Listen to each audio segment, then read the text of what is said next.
Hello నమస్కారం welcome back to orange oven.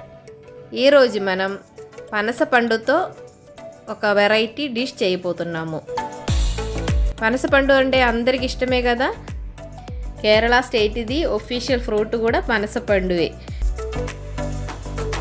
పనసకాయతో చాలా రకాలు వెరైటీస్ చేసుకోవచ్చు. అలాగే ఫ్రూట్స్తో కూడా చాలా స్వీట్స్ వెరైటీస్ చేస్తారు.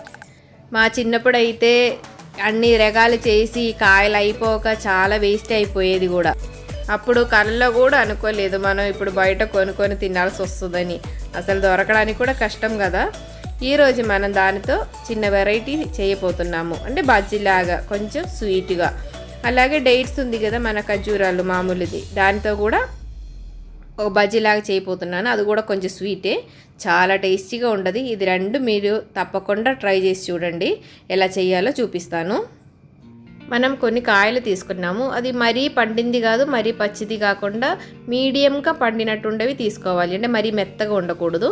ఇత్తనాలు తీసేసి ఇలా ఓపెన్ చేసి ఇత్తనాలు తీసేస్తున్నాను. ఇంకా దీన్ని కొంచెం చిన్న ముక్కలుగా కట్ చేసేసుకోవాలి. చూపిస్తాను. ఇది కొంచెం గుండ్రంగా ఉంది కదా, ఇంకా కొంచెం పొడవుగా ఉండేదైతే బాగుంటుంది. ఇలాగే చిన్న ముక్కలుగా కట్ చేసుకోవాలి. లేకపోతే మనకి ఇలా లోపలంతా పిండి ఎక్కువగా ఉండిపోయింది. అందుకని ఇలా కొంచెం చిన్న ముక్కలుగా చేస్తున్నాను.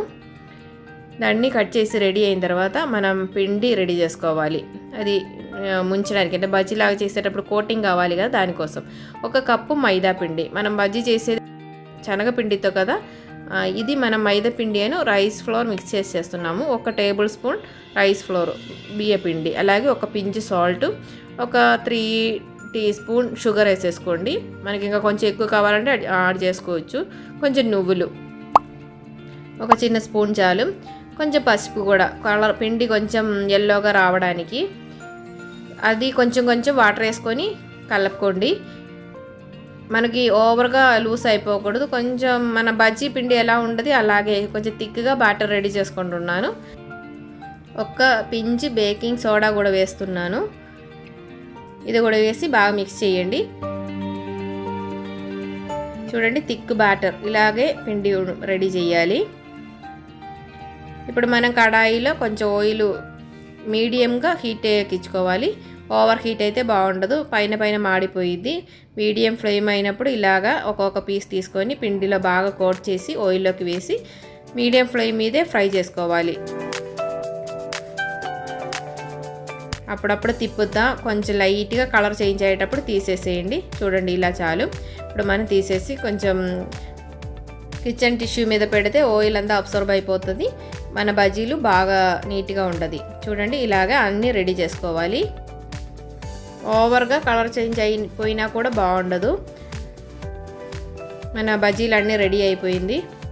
అంటే పనస బజ్జీలు అన్నీ రెడీ అయిపోయింది. ఇప్పుడు ఇలాంటి డేట్స్ మరీ సాఫ్ట్గా ఉండేది కాదు, ఇలాంటి డ్రైగా ఉండేది ఉండదు కదా.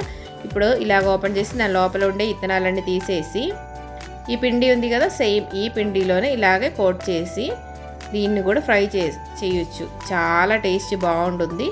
ఇలాగా చూడండి, ఇది కూడా చాలా టేస్ట్ ఎంత బాగుంటుందంటే మీరు ఒక్కసారి ట్రై చేసి చూస్తే మళ్ళీ ఇలాగే తినాలని అనిపిస్తుంది. అంత బాగుంటుంది. అందరూ ట్రై చేసి చూడండి. నేను ఇది ఓపెన్ చేసి చూపిస్తాను.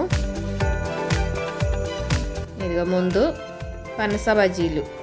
దీనికి బజ్జీలు అని అనొచ్చా అని తెలియదు. ఇదిగో చూడండి, మన పనసకాయ అలాగే ఉంది కదా, మరీ పండిపోయింది అయితే అంత బాగుండదు, మెత్తగా అయిపోతుంది. చూడండి, డేట్స్ బజ్జీ కూడా చూడండి, చాలా సాఫ్ట్గా, బయట అంత క్రిస్పీగా చాలా బాగుంటుంది. తప్పకుండా ట్రై చేసి చూడండి.